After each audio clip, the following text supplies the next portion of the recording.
So, okay, back to your man. Yes. What's it like working? Because I work with Kat. She helps me run Girls Inc. So does he have a place? Like he's in charge of something. Yes. And then so he has a place. Yes, he has a place and a role. And a role. Everything. Okay, yes. so what's his place and his role? So he actually owns all of the online business. That's his company. The so online NeeziieBabiie training. Beauty products. No, all the products that we sell. So your beauty products. Yeah. Okay. All of everything we sell. Was that his idea or your idea? It was both of our idea. Okay. But I wanted him to have something of his own. Okay. So that's him. That's all him. That's amazing. One headache off of my shoulder. Okay. So that's something I don't have to deal with. His baby. Mm-hmm. He runs that. Yeah. Okay. And then you run your studio. The services. Trainings. But you have online. You have an online business. You have an online training. And he filmed it all for me. He filmed it all for you. So we partnered up with that too. Yeah.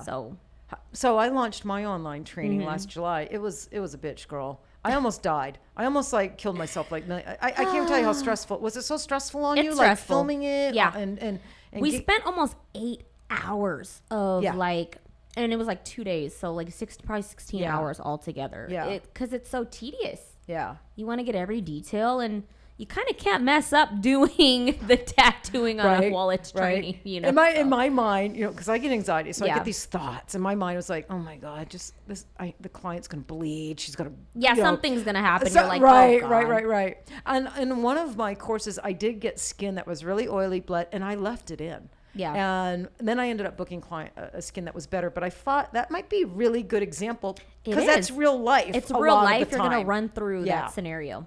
Right. So you posted something a couple of weeks ago that I was like, yes, it's like, and it was anybody with an online academy or an online store. Yeah. We are dealing with people that will take our online course, download our certificates, and then do a chargeback. Yeah.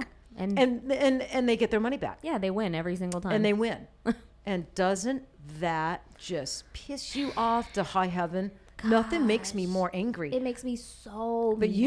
you totally popped off. You were like, I don't, we can get your IP addresses and I'm you just went off and I just loved it. I felt you spoke for me and for everybody that's happening that is happening to, because I wouldn't dare to pop off like that. So I'm really glad that you did. I just feel like it's stealing. It's stealing. And people spend their savings sometimes to take trainings because they want to invest and start a new career or just anything. They're spending their last. And then here somebody is getting all that information and getting their money back, or damn near scamming somebody else because it might have been somebody else's. Well, if they're doing it to you, they're doing it to Lord everybody. Knows, right, right. And that just made me mad that they got something for free that people spend their hard-earned money on, because it's not even the money factor for me. It's the principle. I agree with you. It's the principle. Like I would never. I couldn't imagine stealing from somebody.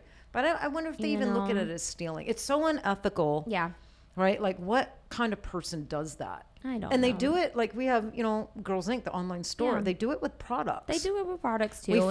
They do. But we finally got our theft down to practically nothing because, with retail stores, there's stuff you can put in place to kind of help with that, but not with the online academies. No, because I go through Teachable, and I'm not sure if any other platform, but they don't have anything in place that can help the merchant or the actual academy in stopping something that, or showing that, hey, this person logged in X amount of times, completed it, got the certificate, so that should automatically but they always make it to where they side with they them. Always side. Well, PayPal is the worst. PayPal always, you can give all the evidence and they'll still side with the I customer. won one like 4 or 5 months ago. I won one because this is what she did. This is how I'm just going to say this is how stupid she was. Not only is she unethical, but she was a dumbass. She took my removal course. Do you remember this, Olivia? And my powder brow course. Downloaded the certificates, posted them in her studio, and then did a video pan over of it on Instagram. Huh. So we screenshotted everything on her Instagram, took a couple still pictures of my certificates on her studio on Instagram. So we sent all that in, and I got my money. I won on both accounts.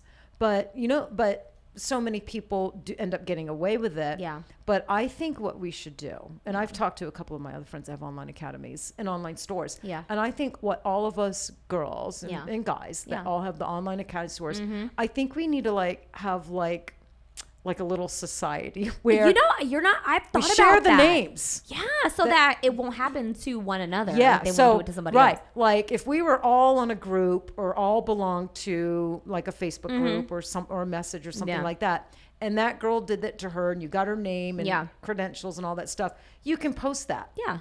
And then the rest of us that all have online stores and online academies, we can take notice. And I think maybe we should do something like that. I think so too. You know? And when I posted that on Instagram, it was also to scare anybody else that even thought about it. They were probably gonna be like, oh shit, no, she does pay attention. Yeah. We pay attention too. And we go after them too. Yeah, exactly. You know, I don't go after them publicly, but maybe now I'm going to. Yeah, you might. Yeah. Be like, because I'm like, Neezie does. Neezie pops off on him. I'm gonna pop off on him. I told you I want to get more brave. Yeah. And, be more free the way you are with, So I think that's great. Okay. So I like that. So your honey runs the products, and they're beauty products for just ladies. No, it's all of everything permanent makeup. It's the machines, the needles. He runs all that. That's all him. That's fantastic. Yeah. That's great. We run it as a family. Yeah. Even his mom, for anybody watching this, that's my client and knows, Ilaria, my assistant, that's his mom. She's been working with me since we moved out here to Vegas, and we get along so well. She's my backbone for everything. Right. But again, I don't feel like anybody would run your business like your family. Right. People that you trust. You know what I mean? Yeah. They treat it like their own. Yeah. So. Yeah, I always felt that. No one is going to care about your clients, your work, your finances. Exactly. More than your partner or your family. And I think that's a really key role in having a successful business is you need to have that support system that's going to help you. Because it is hard, don't you think, Neezie? I think people look at people that are successful and they think it's easy. It came easy for us. It's easy. We've got it made and this and that and the other. This is a decade in the making for me. This did not happen overnight. I was not an overnight success either. A lot of struggles. No. And a lot of hard work and a lot of times just being really unsure of myself and whatnot, and finally you reach a place where you feel comfortable and, some people may look at me and not feel I'm as successful as I should be. And then some people look at you and think, well, you're too successful. It's like, it's the jealousy thing, right? Yeah. Some people can get really super jealous when that's what drives the haters. The haters. It's just, they wish they were in a position that you are in now. They want it overnight, instantly, but they don't see all the hard work. And the stress and the anxiety and the bad days and being your own boss is amazing. But what people don't understand is you don't leave it at the door. Right. You don't. You take it home with you. It's a 24-hour. And people business. Like you and I that work with our partners, we really. Everything's at home, right? Everything. Because Kat and I come in here and we work, during the week, and then you go home and it's at home. You talk about the day, you talk about great things that happened that day, you talk about maybe an unhappy customer or the stressful things that happened that day, and by the time it's midnight, it's ready to go to bed and get up and do it again the next day. We have date night. Yeah. We do. That's so sweet. Because you have, okay, let me ask you this. Yeah. So Kat and I, she worked at the Venetian. Uh-huh. She was a cocktail waitress for many years.